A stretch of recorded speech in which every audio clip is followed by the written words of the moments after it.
तर सिंधुदुर्ग जिल्ह्यातल्या सावंतवाडी शहरातील हर घर तिरंगा रॅली काढण्यात आली। या रॅलीमध्ये मंत्री नितेश राणे, आमदार दीपक केसरकर यांच्यासह शेकडो नागरिक सहभागी झाले। सावंतवाडीतील उपरलकर देवस्थान ते जगन्नाथराव भोसले उद्यानापर्यंत रॅली निघाली। रॅलीत सहभागी झाल्यावर मंत्री नितेश राणेंनी मदरशावर जोरदार टीका केली आहे। मदरशासारख्या संस्था वंदे मातरम म्हणत नाहीत, त्यामुळे अशा संस्थांची नोंदणी रद्द करायला हवी, अशी भूमिका मंत्री नितेश राणेंनी मांडली।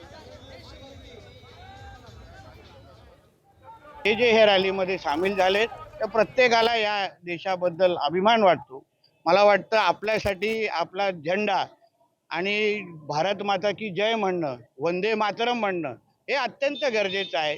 आणि जे ह्या गोष्टी म्हणत नाहीत त्यांना आपल्या देशावर प्रेम नाही, एवढंच ह्या निमित्ताने आवर्जून म्हणेन।